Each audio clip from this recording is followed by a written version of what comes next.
sa pagpapatuloy ng ating istorya.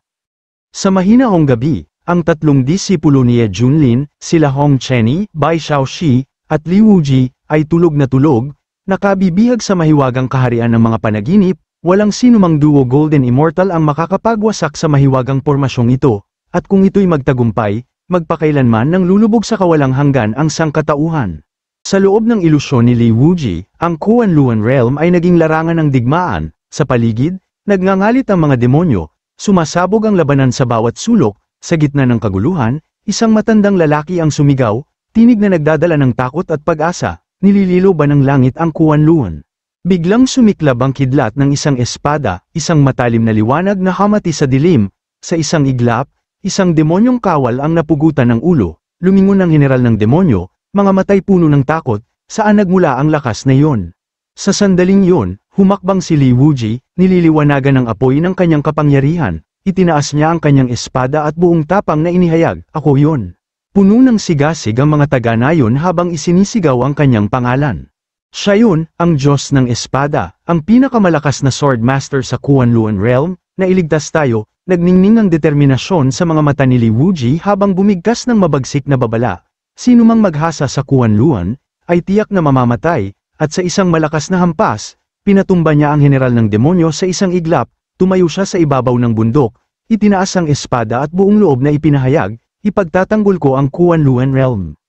Samantala, sa ilusyon ni Hong Chenny, siya'y nakaupo sa trono sa gitna ng bulwagan, isang karismatikong figura na nagliliyab sa kapangyarihan. Bilang pinuno ng Blazing Fire Demon Sect, pasiga niyang ipinahayag, "Ipinapahayag ko, dumating na ang panahon ng aming pamumuno."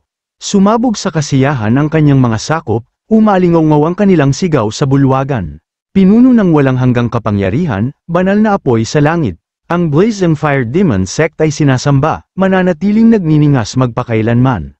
Sa isang kakaibang ilusyon ni Bai Shaoxi, puro pagkain ang bamalat sa kanyang mundo. Sa gitna ng bundok ng matatamis, nakahiga siya ng aliw na aliw, ngumiti at masayang nagsabi, "Ang sarap, napakasarap, ang lugar na ito ay paraiso." Sa kabilang banda, si Ye Junlin ay nakatayo sa tabi ng bintana, may bakas ng pangungulila sa kanyang mukha, bamantong hininga siya. Tila nag-iisip ng malalim. "Akala ko'y magiging tanyag ako bilang bayani sa buong Eastern Domain," bulong niya, pero sa halip, nagbago ang lahat, pati na rin ang puso ng tao. Dala ng pagkadismaya, hinawakan niya ang kanyang baba at tumitig sa system. "Ang tagal ko nang hindi naglo-login, subukan ko kaya?" Biglang tumunog ang system. Ting, "Syempre naman, pwede, simula na ng supplementary login reward." Ting, "Maligayang pagbati, ang host ay nakatanggap ng 1,000,000 Supreme Spirit Stones." Ting, "Maligayang pagbati, 5 peak level fire explosion talismans." Ting, "Maligayang pagbati, mga bag ng Supreme Pet Food." Ting, "Maligayang pagbati, ang first class flute ng Celestial Realm, ang Immortality Flute." Namilog ang mga mata ni Ye Junlin nang makita ang huling item. Agad niyang tinanong ang system, "Immortality Flute, ano ang grado nito?" Ting, "Walang grado, ang kapangyarihan ng flauta ay nakadepende sa husay ng pagtugtog at sa antas ng cultivation ng host." Hawak ni Ye Junlin ang Immortality Flute, sinulyapan ito ng may pagninilay-nilay. "Ang aking pamamaraan sa flauta ay nasa rurok na, hindi ba?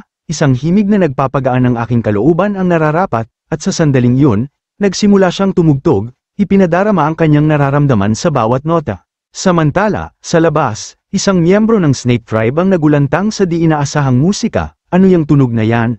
tanong niya. Hindi mapigil ang lumingon, ngunit nang marinig nila ito ng buo, isang kakaibang enerhiya ang bamalat sa kanila. Hindi nila napigilan ang kanilang mga katawan, nagsimula silang sumayaw. "Ang ganda ng musika, parang naibabalik ako sa aking kabataan," sigaw ng isa, puno ng saya. Subalit, hindi lahat ay natuwa. Si Ye Lugo, nang makita ang kanyang mga tauhan na sumasayaw, ay nagngit-ngit sa galit.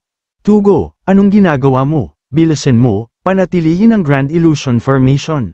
Ngunit nang silipin niya ang paligid, lalo siyang nagulat. Hindi lang si Tugo, pati ang ibang miyembro ng tribo ay nadala na rin sa saliw ng flauta. "Hey, kayong lahat," sigaw niya nang may pananalangin, "sino ang may pakana nito? Lumabas ka riyan ngayon din para harapin ang priest na ito." Ngunit ang musika ay lalong lumakas, at sa kabila ng kanyang galit, nahila rin siya sa kapangyarihan nito. Hindi na siya nakapagpigil, sumayaw siya ng mas masigla pa kaysa sa kanyang mga tauhan.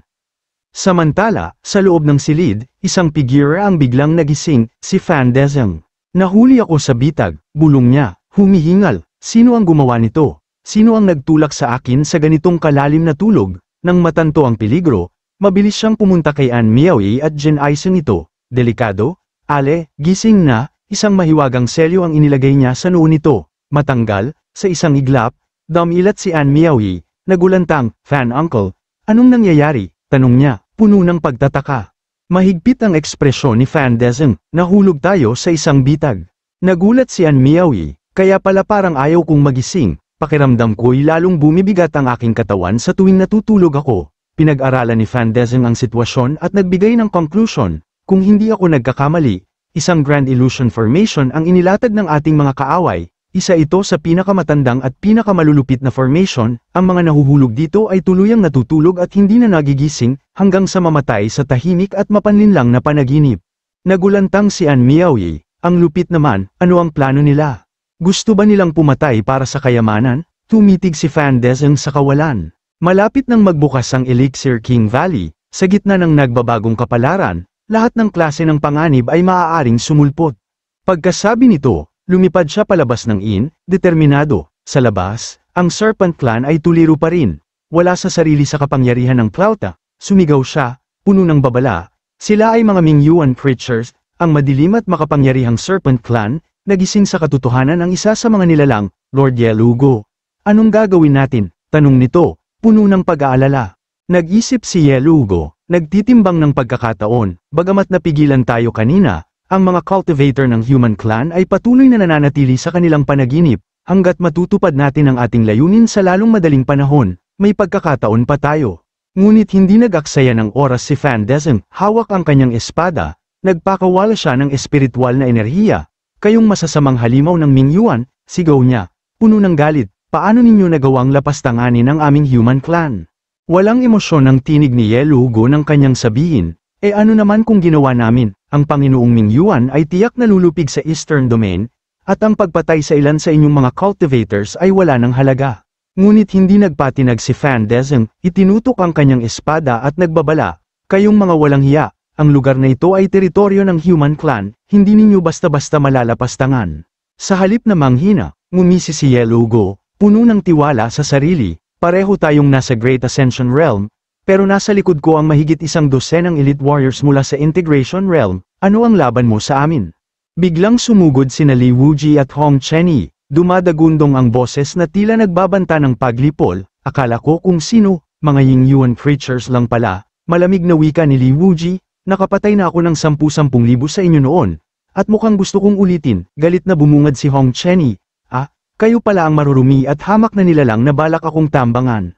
Nagulantang si Yelugo sa biglang pagdating ng dalawa, mukhang may dalawang Great Ascension cultivators pa sa kalaban, humigting ang ekspresyon ni Fan Dezeng, may nararamdamang kakaiba, isang matinding aura ng pang-aapi. Hindi ito karaniwang enerhiya ng Great Ascension Realm, pero higit sa lahat, may isang pamilyar na presensya sa taong ito na tila wala pang pangalan. Ano ba ang nangyayari? Isang miyembro ng Snake Tribe ang lumapit, puno ng kaba. Priest Lord, anong gagawin natin ngayon? Tatlo na ang Great Ascension Realm sa kabila, ngunit nanatiling kalmado si Yelugo. Itinuro sa kanyang mga tauhan ang susunod nilang galaw. Huwag kayong magpanik, ilipat ninyo ang lahat ng inyong lakas sa akin, bilasan ninyo. Sa isang iglap, sumagot ang Snake Tribe, nauunawaan, nagtipon sila ng enerhiya, ibinuhos sa mahiwagang staff, ihandog ang lahat ng inyong lakas sa staff, at gamitin ang aking Abyss Essence para seamless na ma-assimilate sila. Nang makita ito, sumugod sina Fan Dezeng, Li Wuji, at Hong Chenyi. Delikado, tinatahak nila ang kapangyarihan ng Abyss. Huwag ninyong hayaang makatakas, ngunit may pinal na hakbang si Yelugo. Pinukpok niya ang kanyang staff sa lupa. Lumaganap ang isang napakalakas na enerhiya na yumanig sa buong lugar. Walang kwenta ang inyong paglaban. Tumawa siya ng malakas, puno ng yabang, ang staff na ito ay isang banal na bagay na ipinagkaloob sa akin ng Patriarch noon, kahit na ang Tribulation Realm pa ang umawat, mahirap pa rin kaming pigilan, lalo na kayong mahihina. Ngunit, muling bamalat sa hangin ang mahiwagang himig ng Plauta ni Ye Junlin, isang awitin na tila may kakaibang kapangyarihan, napahinto si Li Wuji, nagtataka, bakit parang gusto kong sumayaw sa tunog ng plotang ito, bulong niya, pilit na nilalabanan ang nadaramang pagnanasa na sumayaw. Si Hong Chenyi naman, tila nawala ng kontrol sa sarili, nagngagalit ngunit puno ng takot, di ako makagalaw. Samantala, pinagpapawisan naman si Yelugo, napasigaw, hindi yung nakakainis na tunog ng flaute na naman, ngunit sa kabila ng kanyang pag-alma, ang kanyang katawan, pati na ang kanyang mga tauhan, ay nagpadala sa saliw ng musika, nagsimula silang sumayaw. Tigilan niyo yan, sigaw ni Yelugo, ngunit wala siyang magawa kundi mapasabay, na mula si Hong Chenny, naguguluhan sa nakikita, anong ginagawa nila? Tanong niya, hindi makapaniwala, pati si Li Wuji ay napamura, buisit, ito ba ay isang paghamon sa amin? Sa kabila ng kaguluhan, nanatiling mapanuri si Fan Dezeng, tumingin siya sa bintanang pinagmumula ng musika, tila may matinding nadarama, ito ang tunog ng flauta, kanina, ito rin ang gumising sa akin, talagang may lalim ang bisitang ito. Nang marinig ito, nagmadaling tumakbo si An Miaoyi palabas, sinusundan ang mahiwagang himig ng Eternal Flute, sino ang tumutugtog ng flauta, ang ganda ng tunog, bulong niya, puno ng pagkamangha. Bahagyang bumukas ang pinto, nag-aalinlangan siyang pumasok, ngunit hindi niya mapigil ang sundan ng musika. Sa loob, nakita niya si Ye Junlin, lubos na nakatuon sa pagtugtog, tila nawala sa ibang dimensyon, nanlaki ang mga mata ni An Miaoyi. Kumabog ang kanyang puso sa hindi maipaliwanag na dahilan, hindi niya napigilan ang sarili, humakbang siya papalapit, at marahang tinawag, "Senyor, pasensya na sa abala, gusto ko lang sana." Habang abala sa paglalaro, biglang napatigil si Ye Junlin at tinitigan si An Miaoyi, nag-iisip ng malalim. Nabuko na kaya ako? Sa wakas, dumating na ang isang masugid na tagahanga upang hanapin siya, hindi na siya magtatago pa. Agad niyang hinawakan ang pulso ni An Miaoyi, sabik na ipahayag ang kanyang presensya. Kung nalaman na ang pagkatao ko, walang dahilan para magkubli, bibigyan kita ng lagda ko mismo. Sa pagkabigla, napasigaw si An Miaoyi sa kakaibang ugali ni Ye Junlin, itinaas nito ang kamay, handa ng lumagda. Sige, saan mo gusto kong ilagay ang pirma ko? Namula si An Miaoyi, litong-lito sa mga nangyayari. Ano ito? Bakit niya ako bigla na lang hinayla sa kwarto niya nang walang babala? At ngayon, gusto na lang niya akong bigyan ng autograph ng basta-basta. Ano ang gagawin ko? Agad niyang itinulak si Ye Junlin, nagpupumiglas, "Young master, pakawalan mo ako, pumasok lang ako sa maling kwarto, hindi ko kailangan ang lagda mo." Napakunot noo si Ye Junlin, itinuro ang sarili, "Ha? Anong ibig mong sabihin? Ayaw mo ng pirma ko, bakit ka nakatayo sa pinto ko?" Nagulat si An Miaoyi sa tanong, hinawakan ang pisngi habang nagpapaliwanag. "Ang pangalan ko ay An Miaoyi, kanina, nadala ako sa tunog ng iyong flaute kaya napatigil ako sa harap ng kwarto mo, hindi ko sinasadyang gambalain ka, sa totoo lang, hindi kita kilala, at hindi ko talaga hinihingi ang autograph mo, maaari ko bang malaman ang iyong pangalan, young master, baka may mga hindi kilala sa Eastern Domain, kaya hindi kita familiar." Nawala ang pag-aalinlangan ni Ye Junlin. Ganun ba? Nagkamali pala ako. Ang pangalan ko ay si Ye Fan mula sa Wasteland Province. Tungkol naman sa reputasyon ko, dapat sapat na yon. Nanlaki ang mga mata ni An Miaoyi sa gulat. "Ikaw, taga Wasteland Province?" Nag-cruise ng mga braso at sumagot si Ye Junlin. "Oo, may problema ba?" Tumikim si An Miaoyi, bahagyang tumigilid ang ulo. "Young master, sa totoo lang, dati masama ang impresyon ko sa Wasteland Province, sabi ng mga nakakatanda, tigang at mahina ang lugar na yun, ang pinakamahinang rehiyon sa Eastern Domain, na walang kahit isang divinity. Ngunit ngayon, sa pag-usbong ng Profound Heaven Sect, nagbago ang aking pananaw. Ngayon ko lang napagtanto, sobrang minamaliit ang lugar na yun." Nanlaki ang mga mata ni Ye Junlin, nagtanong ng may pag-asa. "Ibig mong sabihin, nagbago na ang tingin mo sa Wasteland Province?" Ngunit biglang bumilis ang tibok ng puso ni An Miaoyi, nagbago ang tono, tumayo ng tuwid at samandal ang kamay sa baywang. "Hindi, mas malala pa, si Ye Junlin, ang masterpiece ng Mystic sa Profound Heaven Sect. Kilala sa kanyang malalim na self-cultivation, ngunit sa likod ng kanyang karangalan, walang kasamaan na hindi niya kayang gawin. Kamakailan lamang, dinala niya ang kanyang mga disipulo sa Washo para mang-hold up ng salapi mula sa mga wonder and cultivators, maging si Fan Dezeng at ako ay nadamay sa kanyang kasakiman, isang huwad na immortal sa Tribulation Realm ngunit gumagawa ng mga kahindik-hindik na gawain, isang kahihiyan sa mundo ng cultivating immortals sa Eastern Domain." Napalingon si Ye Junlin, umubo ng ilang beses bago nagbigay linaw sa kanyang sarili. "Miss, sa tingin ko may malaking pagkakamali dito, sa mata ng mga tao mula sa Wasteland Province, si Ye Junlin ay isang perpektong lalaki, hindi lang makapangyarihan at may marangal na ugali, kundi may mukha ring walang kapintasan, kahit ako, muntik nang maakit nang makita siya. Paano magagawa ng isang napakagaling na tao ang mga bagay na makasisira sa kanyang reputasyon? Imposible. Tahimik at seryosong nagtanong si An Miaoyi, "Young Master Ye, wala nang iba pang tao dito, maaari mong sabihin sa akin ang totoo, hindi mo kailangang matakot na mabubunyag ang sinabi mo at maghiganti kay Ye Junlin na matandang demonyo." Namula si Ye Junlin, bahagyang nag-alinlangan bago tumingin kay An Miaoyi.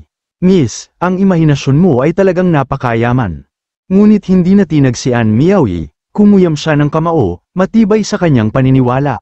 Ginagamit ni Ye Junlin ang kalupitan upang apihin ang mga tao sa Wasteland Province, pinipilit kanyang magsinungaling, ngunit sa totoo lang, ang takot mo kay Ye Junlin ay nakaugat na sa iyong kaluluwa, mahirap ang buhay mo, hindi ba? Huwag kang matakot, sa huli, ang hustisya ang mananaig, pagsisikapan kong maging mas malakas, at kapag dumating ang oras, papatayin ko si Ye Junlin at ililigtas ang mga naghihirap sa Wasteland Province. Walang nagawa si Ye Junlin kundi takpan ang kanyang mukha. Iwinasiwas ni An Miaoyi ang daliri sa direksyon niya at diretsahang nagtanong. "Young Master Ye, sa ekspresyon mo, mali ba ako?" Ngumiti si Ye Junlin, nag-thumbs up at tumango. Oo, sige. Ipagpatuloy mo lang, talagang hinahangaan ko ang determinasyon mong talunin si Ye Junlin at tulungan ang Wasteland Province. Nagningning ang mga mata ni An Miaoyi sa galit. "Huwag kang mag-alala, Young Master Ye, kakayanin ko ito." Bigla siyang napalingon, parang may naalala. "Sandali, nasa labas si Uncle Fan, di ba?" Mabilis siyang tumakbo palabas, tinig na puno ng sigla. "Uncle Fan, nandito ako," lumapit si Fan Dezeng, nagtataka. "Lady, bakit ka tumakbo rito? Hindi ba't sinabi ko sa iyong maghintay sa kwarto?"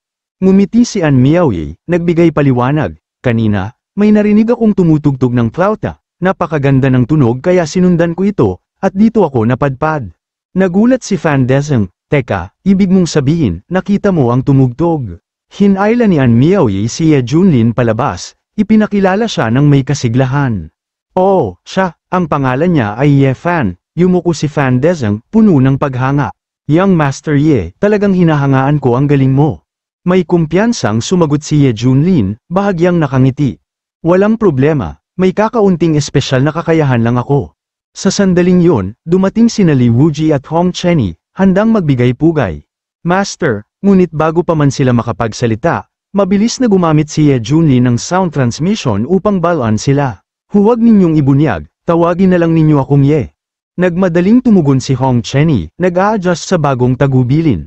"Ye brother, naayos na ang mga problema sa labas." Samantala, si An Miaoyi ay muling tumingin kay Hong Chenny, namumula habang inihahayag ang paghanga.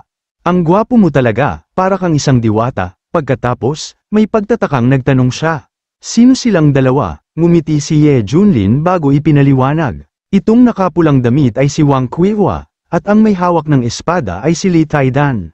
Ngunit sa likod ng kanyang mapanatag na ekspresyon, lihim na nagngit-ngit si Hong Chenny. "Ano ba tong kalokohan? Bakit ganito ang pangalang binigay sa akin? Napakasama." Sa kabila nito, formal namang tumango si Li Wuji. "Oh, ang pangalan ko ay Li Taidan." Samantala, lihim na nang hinayang si An Miaoyi sa kanyang isipan. "Ang gwapo niya, pero ang pangalan niya ay Wang Kuihua, parang aso, sayang naman." Ngumiti siya at magalang na yumuko sa dalawa. "Kung ganoon, hindi na namin kayo istorbohin, hanggang sa muli, Young Master Ye." Nakita ni Li Wuji ang kanyang mga kasamahan na papalayo at agad na nagtanong kay Junlin. "Master, kanina po ba'y kayo yun?" Kalma ngunit may bahid ng seryosong tono ang sagot ni Ye Junlin. "Ganito ang palagay ko, bilang yung master, malamang ay may susunod pang galaw ang mga huwad na yun, sa mga susunod na araw, mas mabuting huwag tayong gumawa ng ingay para hindi sila maghinala." Napahanga si Liu Ji sa katalinuhan ng kanyang master, agad na tinaas ang hinlalaki bilang pagpupugay. "Tunay ngang marunong at matalas ang isipan ninyo, master." Ngunit sa likod ng papuring yon, kumukulo ang loob ni Hong Chenny. Itong taong to ay isa ring sip-sip, katulad ng maliit na daga na yon. Sa matinding inis, halos gumiling ang kanyang mga ngipin bago dahan-daang bumantong hininga. "At sino ba ang nagsabing dapat akong tawagin na Wang Kuihua?" Habang naglalakad si Fan Dezeng, hindi niya napigilan ang pagkamangha. Ang galing talaga nitong Young Master Ye, kahit hindi siya lumabas kanina, natalo niya ang mga kaaway gamit lang ang tunog ng kanyang flauta. Naresolba niya ang krisis ng walang kahirap-hirap, parang laruan lang sa kanya ang mga Mingyuan beings, nakakabilib, talaga. Napakunot noo si An Miaoyi, hindi napigilan ang pagtutol mula sa likod. "Uncle Fan, hindi ba medyo sobra naman yan?" Sandaling tumigil si Fan Dezeng, tumingin sa kanya at nagbigay paliwanag. Napakalakas ng dalawang yun, pero siya ang itinuturing nilang superior, at sa hindi ko maipaliwanag na dahilan, tuwing magkasama sila, may kakaibang familiarity na ramdam ko, kakaiba ang dating nila, kaya dapat tayong mag-ingat. Pinayuhan niya si An Miaoyi, "Lady, magpahinga ka na, malapit nang magbukas ang Elixir King Valley." Tumango si An Miaoyi, ngunit hindi nagtagal, biglang bumagsak ang isang napakalakas na puwersa. Mabilis na lumabas ang mga tao mula sa Pavilion Inn, bawat isa ay nagmamadaling masaksihan ang nakakagulat na tanawin. Nagbukas na ang Elixir King Valley, nagbukas na ang Elixir King Valley.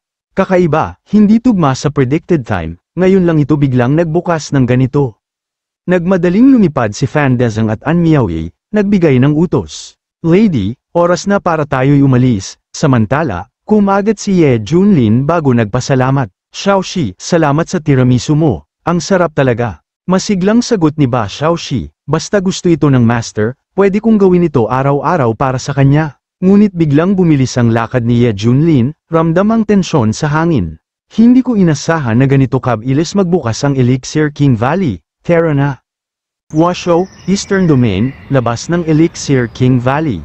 Nag-uumapaw ang sigla ng mga cultivators. "Haha, ramdam ko na ang napakaraming talents at treasures na naghihintay sa loob. Kung makakuha ako ng Supreme Medicine, tiyak na lalagpas ako mula sa Integration papuntang Great Ascension, magiging isang venerable na may lifespan na hanggang 10,000 taon, at malayang maglalakbay sa mundo." Ngunit agad namang tumanggi ang isa pang cultivator. "Masyadong maliit yan, Supreme Medicine, kahit Medicine King lang, sapat na. Kung makakuha ako ng Medicine King, pwede pa rin akong maka-breakthrough sa Tribulation Realm." Ngunit nagduda ang isa pa, bahagyang napailing, pero ang Medicine King, kahit ang Great Elder sa Tribulation Realm ay mag-aagawan para dito, ano naman ang magagawa ng mga hamak na tulad natin? Samantala, habang naglalakad, nagtanong si An Miaoyi, puno ng kuryosidad. "Uncle Fan, ano ba ang Medicine King?" Tumango si Fan Dezhang, nagbigay ng paliwanag. "Ang mga medicinal herbs ay nahahati sa 3, 6, at 9 na uri, kilala bilang elixirs, precious medicines, medicine kings, great medicine kings, at supreme elixirs. Bukod dito, may iba't ibang kalidad mula sa inferior hanggang supreme tier." Nagpatuloy siya, "Sinasalaysay ang kahalagahan ng mga ito sa mundo ng cultivating immortals. Sa mundong ito, ang elixirs ang pinakamahalaga. Kapag umabot na ang isang halaman sa precious medicine tier, tiyak na magkakaroon ng isang malaking auction, iba't ibang factions ang mag-aagawan, at kahit isang dahon lang ang maitapon sa labas, malaki ang kaguluhan na magaganap." Sa pag-usad ng usapan, lumalim ang tono ni Fan Dezhang. Tungkol naman sa Medicine King, bihirang-bihira ito, sa Eastern Domain, sa loob ng 10,000 taon, napakadalang ng Medicine King, ang ganitong uri ng halaman ay isang kayamanan na kailangang ipaglaban sa Tribulation Realm. Nang marinig lahat yon, si An Miaoyi ay naguguluhan, iniisip kung paano magkakasya ang lahat sa valley. Kung ganito kahirap, paano kaya magkakasya ang lahat sa Elixir King Valley? Agad na sumagot si Fan Dezhang, malalim ang kanyang tinig. May limitasyon ang valley, sa dami ng tao at sa tagal ng pagpasok, kung malalagay sa panganib ang isang cultivator, agad siyang ma-teleport palabas ng formation ng Elixir King Valley. Bahagyang ngumiti siya habang nagpatuloy, sa kabuuan, napakahusay talaga ng mga paghahandang ginawa noon ni Ginoong Yao Zun. Kami, bilang mga nakababatang henerasyon, ay tunay na pinagpala sa mga biyayang iniwan niya. Wala na kaming may hahandog na kapalit sa kanyang kabutihan. Maya-maya, tumigil siya nang biglang may lumitaw na isa pang makapangyarihang figura. Hindi ko inaasahan na narito rin ang Great Master Randeng ng Buddhist sect. Isa siya sa pinakamalalakas sa Tribulation Realm. Mukhang napakahirap ng kompetisyon na ito. Kapag pumasok ka, huwag kang mag-isa, at laging sumunod sa akin, naiintindihan mo. Sa likod, masayang nagsalita ang isang mungheng disipulo. Taba, ngayong nandito ang Great Master Randeng, tiyak na makakakuha tayo ng sapat na precious medicine. Noong libu-libong taon ang nakalipas, mag-isa lamang siyang pumasok sa Elixir King Valley, at lumakas ng husto. Mabuti, kapag kumilos siya, siguradong mapapasa kamay natin ang valley. Ngunit sa kabila ng papuri, nag-isip ng malalim si Randeng, isang master sa Tribulation Realm peak stage. Hindi simpleng lugar ang Elixir King Valley, ang misteryong nakatago dito ay hindi kayang isipin ng mga taong tulad mo. Kahit ako noon, halos mabaigo, muntik nang masira ang aking Dao heart. Nagbukas siya ng kanyang mga mata, at naglabas ng isang mabigat na presensya. Ngayong bumalik ako rito, mas handa na ako. Kahit may takot pa rin sa loob, mas matibay na ang aking loob. Pagkatapos ng maraming taon, napunan ko ang aking mga kakulangan, lumakas ang aking kapangyarihan, kahit harapin ko ulit ang mga nilalang sa Elixir King Valley, kayang-kaya ko na sila, baka nga mapuksa ko silang lahat. Samantala, sa kabilang dako, tumingin ang grupo ni Ye Junlin, tahimik na nagmasid. Sinabi ni Li Wuji, puno ng pagkamangha, Master, ito na ang Elixir King Valley, sabi nila, sa loob ng Mystical Valley na ito, may napakaraming treasures na napakahalaga. Sa labas, isang precious medicinal herb lang ay mahirap nang hanapin, pero sa loob, puna ni Hong Chenny, bahagyang nakangiti. Interesting, di ba? Tumango si Ye Junlin, saglit na nag-isip, bagamat sinasabing miraculous ang mga materyales sa loob, hindi pa rin ito malalampasan ang rewards na ibinibigay sa akin ng system, pero ngayong nandito na tayo, baka may makita tayong kawili-wili. Nagbukas ang entrada ng Elixir King Valley, at agad bumalat ang isang hindi masukat na enerhiya, malalim at misteryoso. Bukas na, nagbukas na, sa wakas, ang sigaw ng mga cultivators ay umalingaw-ngaw, puno ng kasabikan at pagkauhaw sa kayamanan. Tara, pasok na, sugod, sa gitna ng kaguluhan, mabilis na sumigaw si Fan Dezeng, nagmamadali. Lady, alis na tayo, sa kabilang panig, iniutos ni Great Master Randeng sa kanyang mga tauhan. Ang ilan sa inyo ay manatili para sumuporta, ang iba ay sumunod sa akin papasok sa valley. At sa isang iglap, tumingala ng sabik ang grupo ni Ye Junlin, sabay-sabay na lumipad papasok sa Elixir King Valley. Pagkatapos, nakarating sila sa isang napakatarik na bangin. Ito pala ang itsura ng loob ng Elixir King Valley, talagang kahanga-hanga.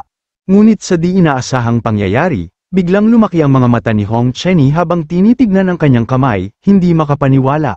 Ano to? Bakit bumalik ang realm ko sa 9th level ng Refined Chi? Gulat na tumingin si Li Wuji sa kanyang kamay, napansin ang parehong pagbabago. Ganun din ako, tahimik ngunit puno ng kuryosidad na pinagmasdan sila ni Ye Junlin.